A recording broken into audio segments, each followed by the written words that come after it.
Bom dia, meu querido irmão, minha querida irmã da Seara Espírita, tu que vens a esse diminuto canal ABC da Ciência Espírita para desfrutar aí de pequeníssimas oportunidades de desfrudar novos horizontes sobre a doutrina espírita, ensejando ali maiores compromissos com a verdade espiritual e, sobretudo, com uma reação positiva sobre as verdades dos fatos e dos fenômenos à luz de explicações sérias e responsáveis e, sobretudo, cristãs.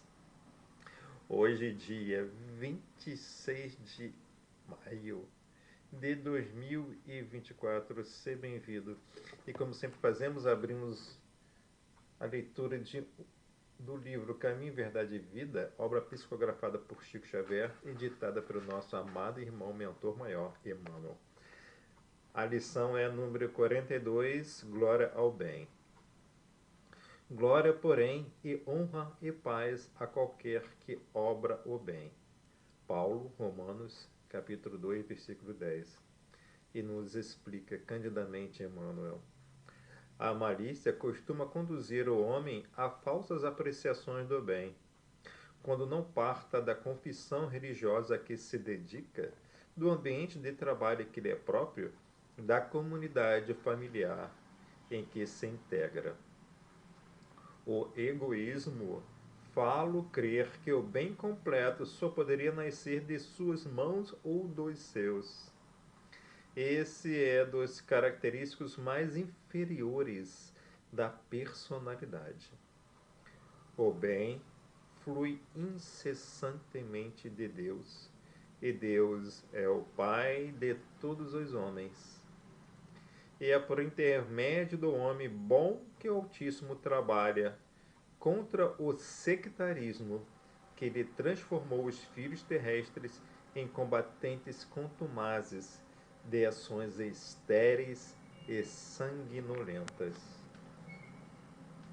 Por mais que erguições espontâneas do céu convoquem as criaturas ao reconhecimento dessa verdade, continuam os homens em atitudes de ofensiva, ameaça e destruição uns para com os outros.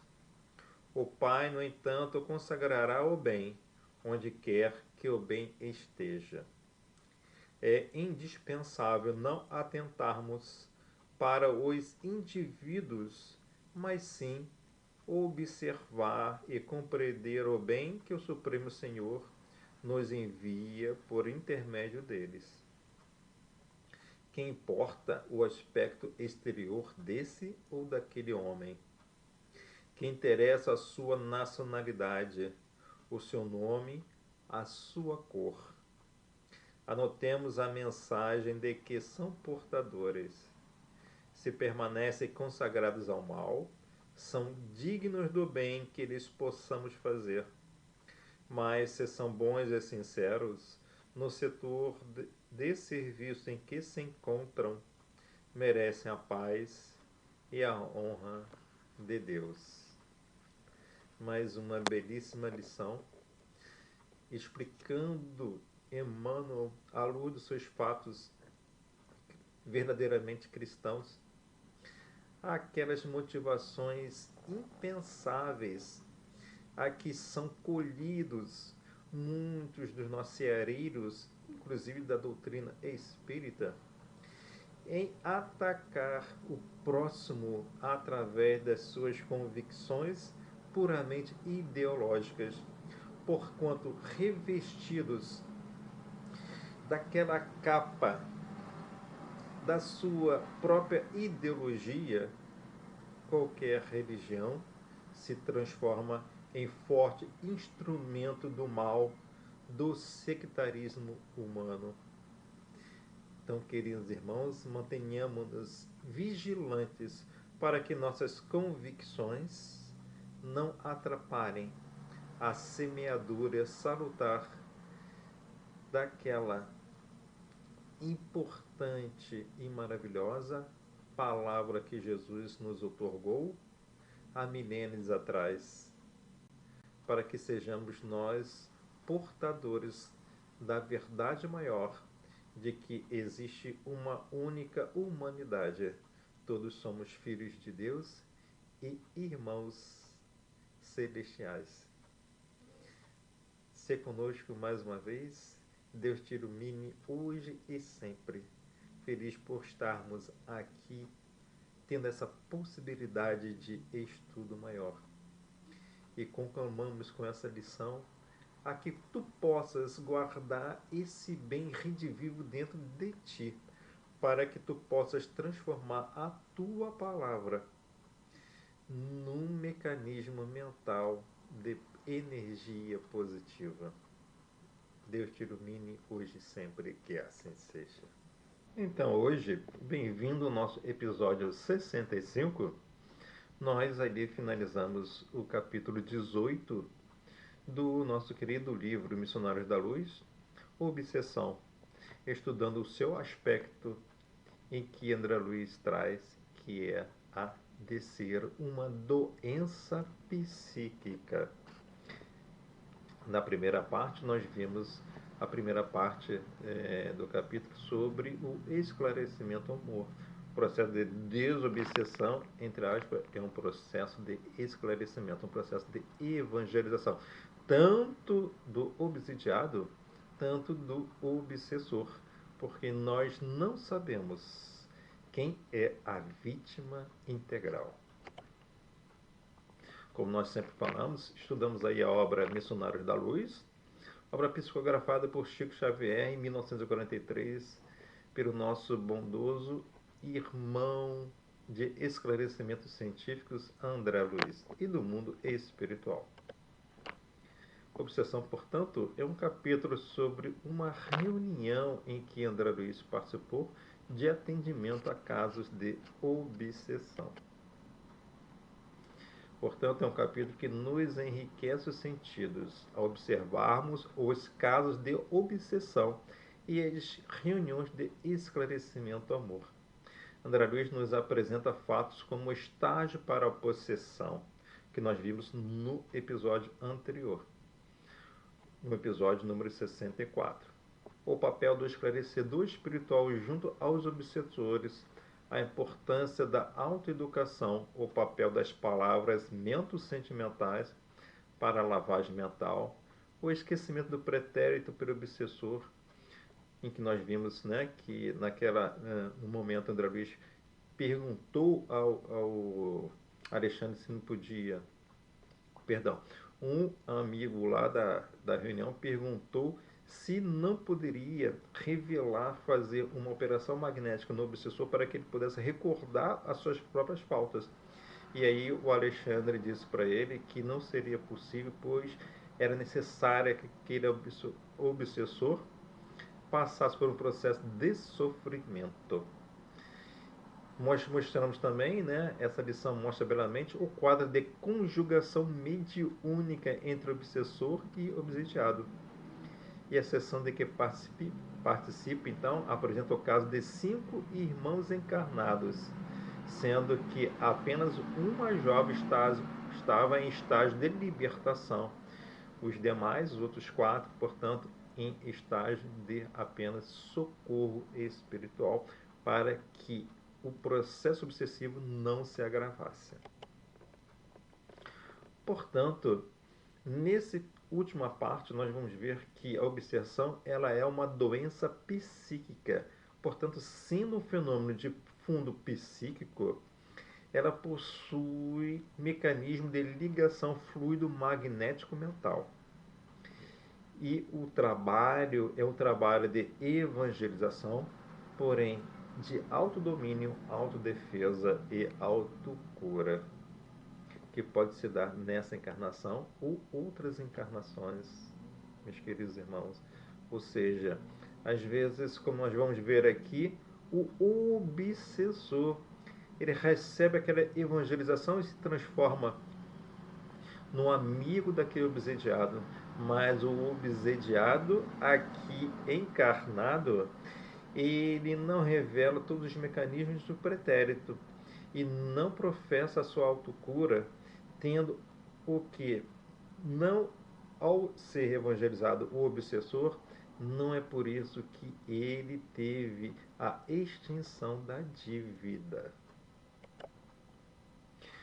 Como nós falamos aqui, né, André Luiz ele traz um olhar por dentro da perspectiva da ação espiritual numa sessão espírita. Mas nós temos ali belíssimo capítulo no Livro dos Espíritos da intervenção dos espíritos no mundo corporal, lá o capítulo 9. Enquanto isso, nós temos também um livro inteiro dedicado a essa questão importante da mediunidade. E por que é uma doença psíquica? Está lá na página 288, Alexandre, nos trazendo. Em geral, 90% dos casos de obsessão que se verificam na crosta constituem problemas dolorosos e intrincados. Quase sempre o obsidiado padece de lastimável cegueira com relação à própria enfermidade. E porque não atende ao chamamento da verdade pela cristalização personalista, torna-se presa fácil e inconsciente, embora responsável de perigosos inimigos das zonas de atividades grosseiras.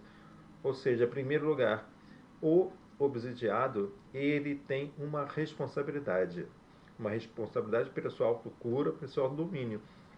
E que muitas vezes, como nós vimos, né, na maioria dos casos que nós vimos, em se tratando a obsessão de um mecanismo, na realidade, mediúnico, e como nós vimos no capítulo anterior, você pode ir lá ver, né? O obsessor ele estabelece um quadro de ligação magnético-mental com o obsidiado, trazendo então fios de ligação mento-magnética com aquele obsidiado.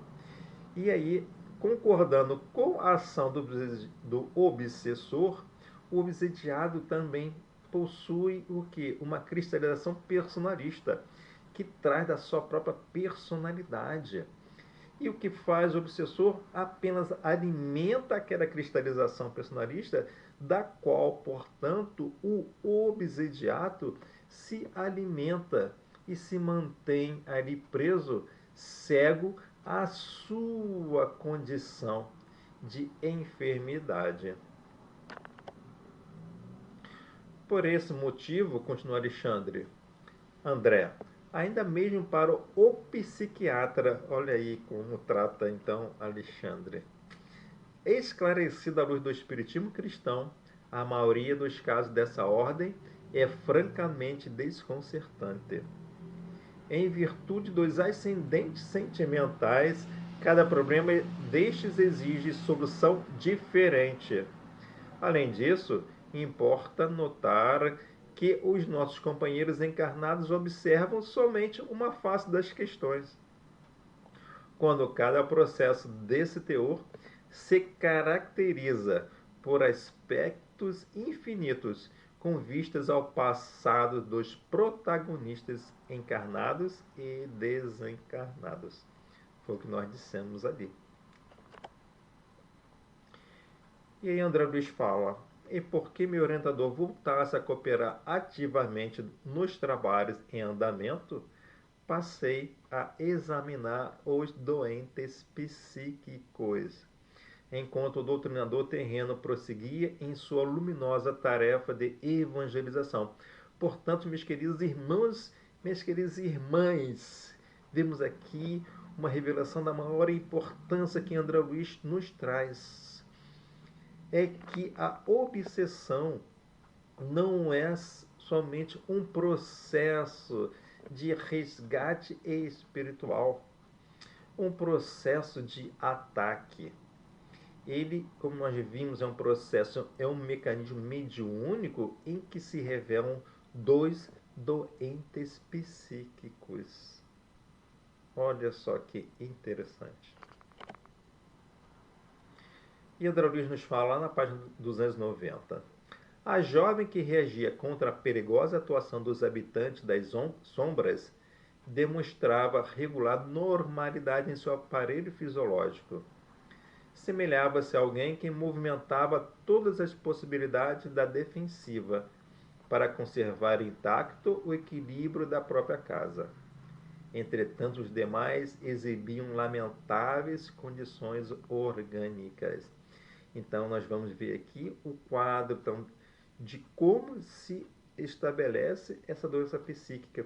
Ou seja, ela não se estabelece somente no quadro da desarmonia mental, ela vai também atuar na desarmonia fisiológica do obsidiado.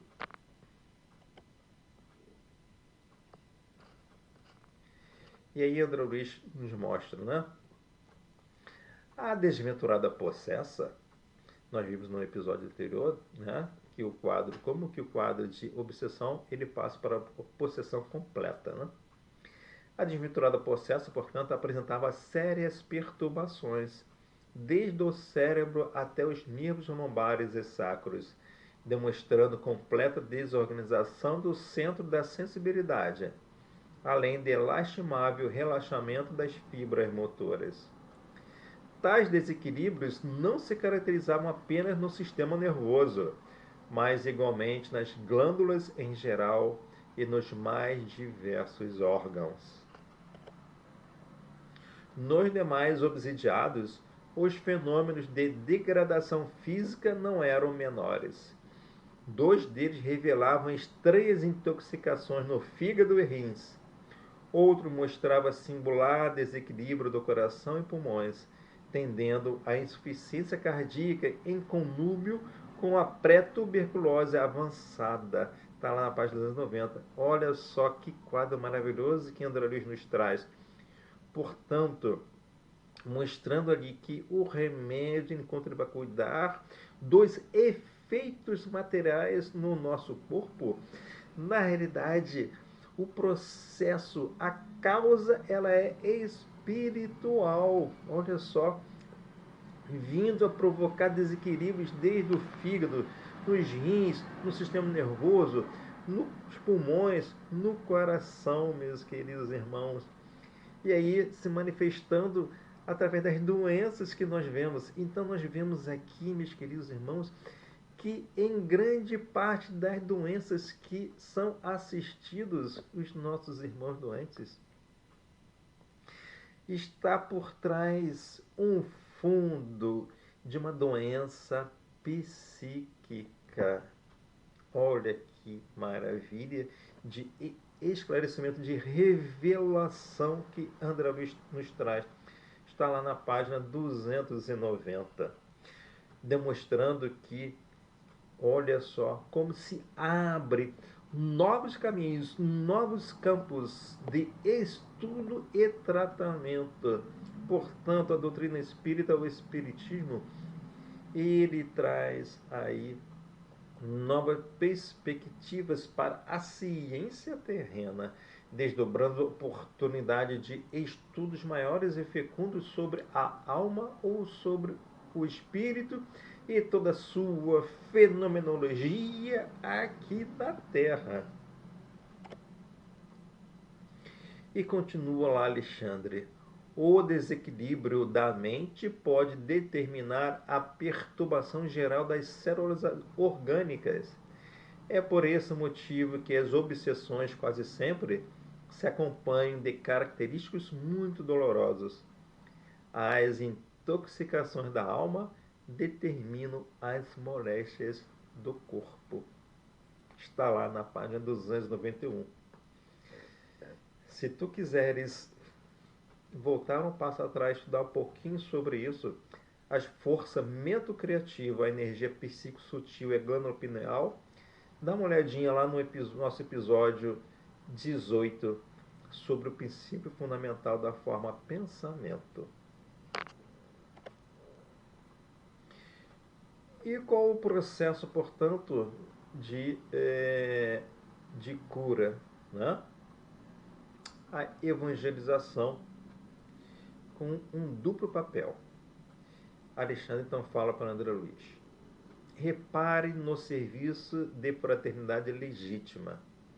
Não temos o milagre das transformações repentinas, ou seja, levou na sessão espírita, levou para um trabalho de mediunidade, e ele vai se curar pelaquela palavra que nós vimos há muitos anos, desenvolvimento mediúnico.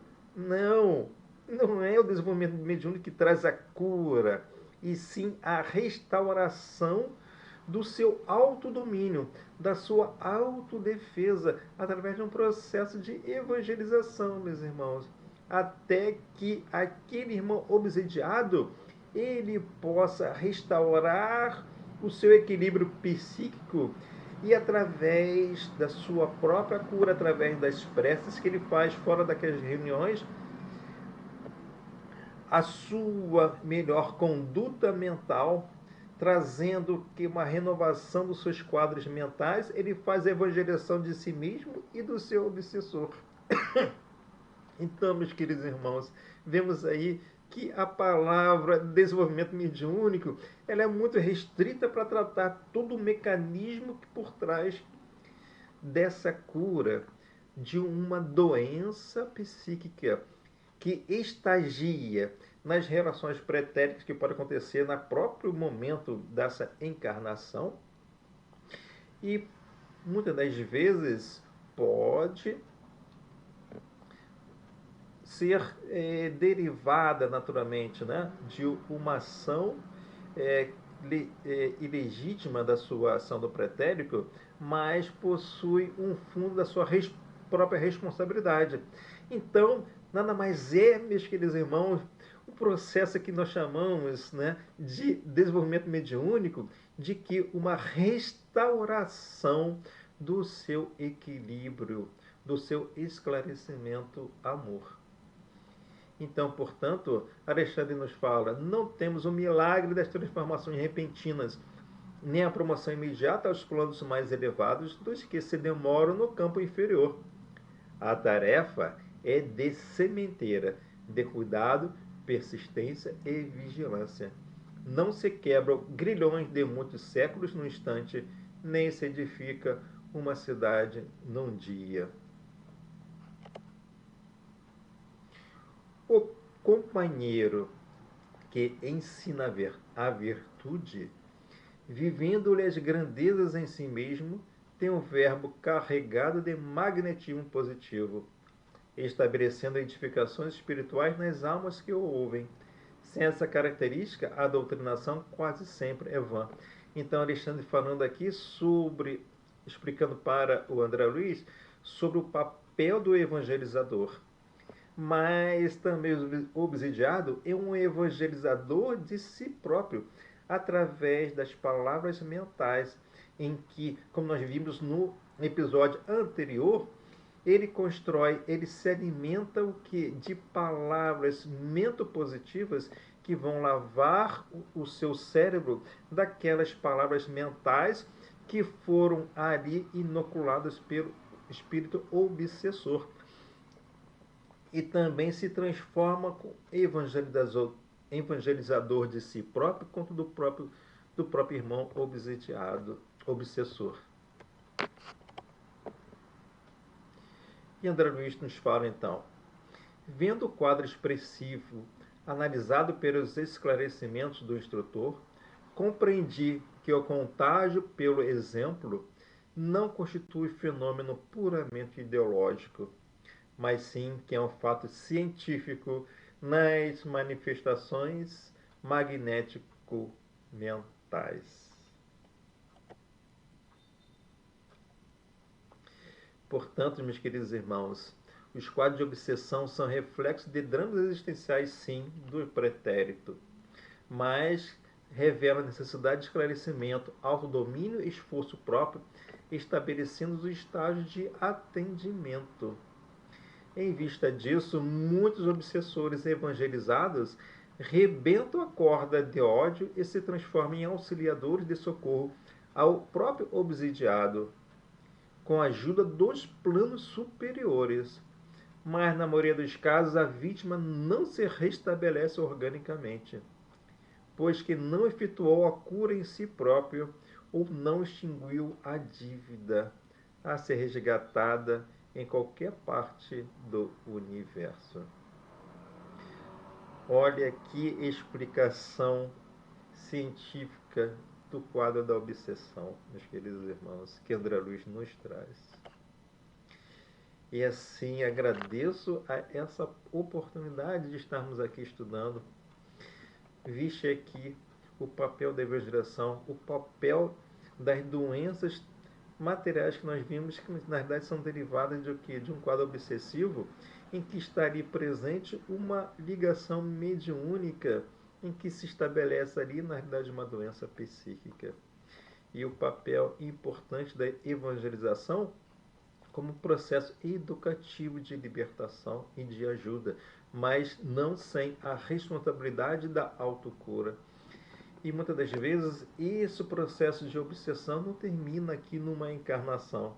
Ele vai, na realidade, acontecer em outras encarnações, através de um processo educativo, pois como mostrou aqui a lição, não há milagre.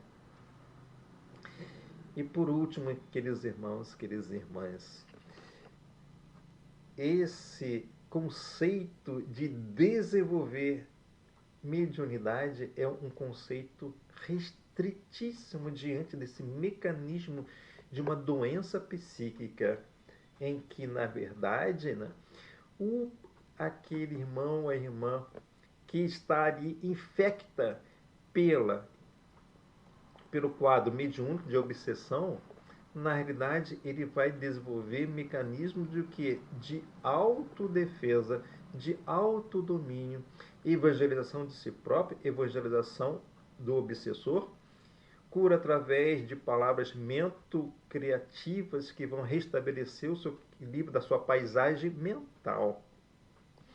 E aí, nesse processo, sendo sim agente da sua transformação, evangelização de si próprio e do seu obsessor, estabelecendo ali um quadro de cura de um ecossistema espiritual.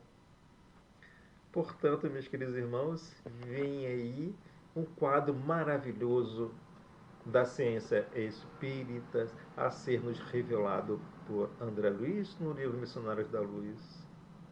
Ser feliz hoje e sempre, caminhamos para o fim de mais um mês. Deus possa estabelecer em ti as venturas, mas abra o teu canal para receber as informações precisas que vão te conduzir a uma nova paisagem. Não te alimentes daquelas palavras afectas, intoxicadas. Alimenta-te de palavras mentais que vão construir em ti um jardim de paisagem mental, mente positiva. Mas sabemos que não vai te furtar as dores das tuas lutas terrenas, mas a tua paisagem vai te ajudar a não cair nos seus quadros obsessivos, a se libertar desses quadros obsessivos e ajudar ao trem ao seu lado a também a construir defesas próprias. Deus te ilumine hoje e sempre. Muito obrigado. E nas medidas das tuas possibilidades, possa tu ser um agente dessa palavra tão maravilhosa que é o Espiritismo esclarecedor das verdades universais. Que assim seja.